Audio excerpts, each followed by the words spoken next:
Morning, everybody. So recently people have been asking me, hey Vince, what kind of kettle should I be using to brew my coffees? Well, I use 3 different kettles at the store. I thought I'd do a video to kind of just explain everything to everybody and why I choose different kettles for different kind of brews.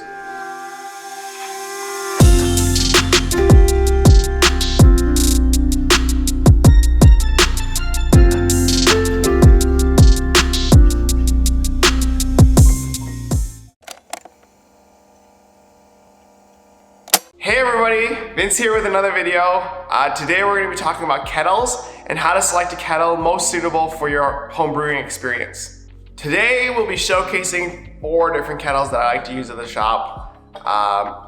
We're going to be using this one, the Kasuya Kettle. It's 500 milliliters.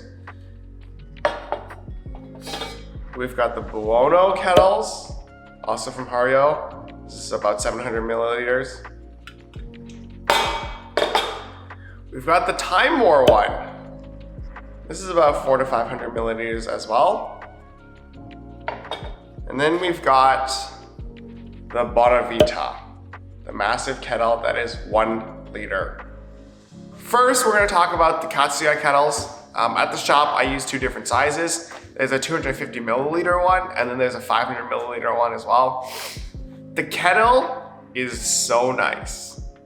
It's this beautiful black, matte, finished kettle, but the angles and everything make it a beautiful kettle. And the spout is actually quite phenomenal. Personally, I really like the spout. The spout has, it's got quite a large opening, so it can actually hit really high speeds. And the angle of the spout at the tip is just enough so that it doesn't drip vertically, but it drips in a very nice arc. The bad side to this is that this kettle doesn't have a lid. So when I'm brewing the coffees, the water does cool down significantly. The control on this kettle is actually quite nice. The slower parts are fairly slow, quite easy to hit that point, and it is easy to hit a good balance, but you can actually really push on this kettle, so that's really nice. The kettle itself is about $65, $70. I think it's quite worth the price. So next, we're going to talk about the 700 milliliter Hario Buono Kettle. I think that's how you say it. On this list, it's probably my favorite. It comes in a couple of colors. The one I currently use is the silver one. It's very simple. It's got a nice handle, and the rest of it is silver. I mean, that's about it. So one of my favorite parts about this kettle is the handle. The handle is actually super comfortable to hold. And the spout is actually nice and flat. So you get a nice arc. Different kind of arc from the Kasuya, but it's still got a nice arc. The issue with it is probably that it is a stovetop kettle. So you do have to either pour hot water in it or boil it on a heat source itself. And there's no thermometer or anything. You could get that as an additional option, but the stock one does not come with it. This kettle goes for about $60. And the thermometer would be an additional 50 or 60 as well, I believe. Next we have the Timemore Kettle. This is a brand that's not very well known in North America. Not a lot of people use it. It is very good actually. They also have really good hand grinders, by the way. But the kettle itself it's a sleek design. It's more rounded than the other ones. And it is a little bit taller and more vertical for its size. But it is very, very good to use. The spout is very different in a good way. So one of my favorite things about this kettle is actually its spout. The spout is, like I said earlier, it's more vertical, but at the tip, they pull it down a little bit more. So the stream and the water flow is actually much more vertical. When you pour, because it also has a smaller opening, it is much slower, it's much more controlled, and it is much more vertical. This allows for many different pouring techniques. The issue with this kettle is that it is a stovetop kettle. You do have to pour hot water into it or you heat it up on a stovetop, and there is no thermometer adapter for it.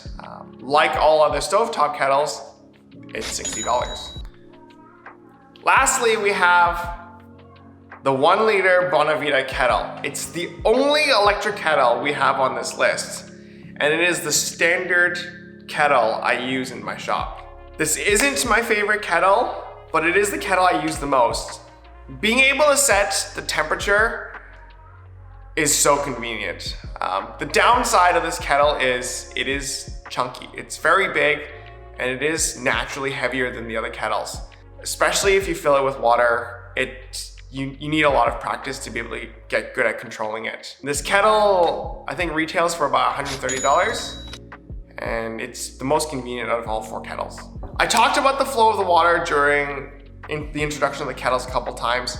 I wanted to go a little bit more in depth with it. The flow of the water and understanding how your water pours out of the kettle is actually super important. Certain types of spouts and create different types of water flows. And it allows you to, I guess in a sense, penetrate the coffee grinds a little bit differently.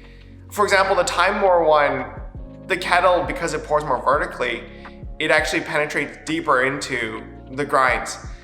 So what I mean by penetration or water flow is, it's actually important to know because you can control essentially the way you want the water to move inside the dripper.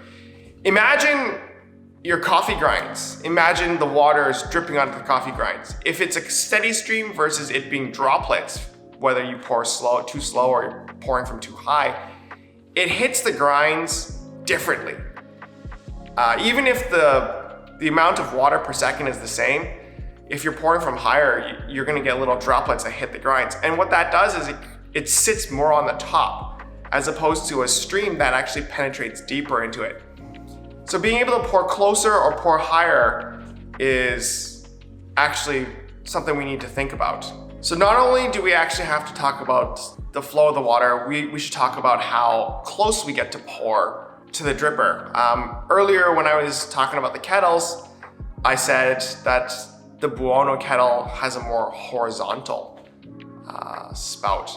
And that's actually important, not just because of the shape or the arc of the water, but because it's longer at the end and in a more horizontal way, you actually get to pour closer to the kettle or pour closer to the dripper.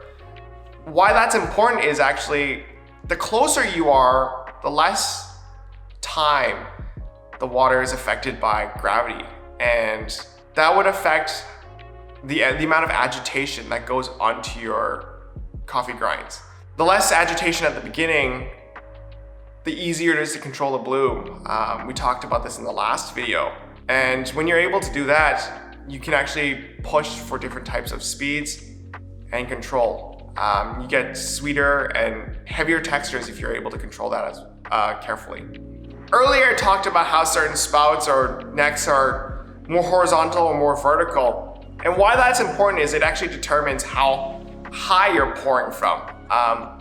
For example, on the 700 milliliter Buono Kettle, because it is more of a horizontal neck, you're able to pour closer to the dripper. That allows you to control your blooms quite a bit better since there's less gravitational force on the water. It just creates less agitation at the beginning.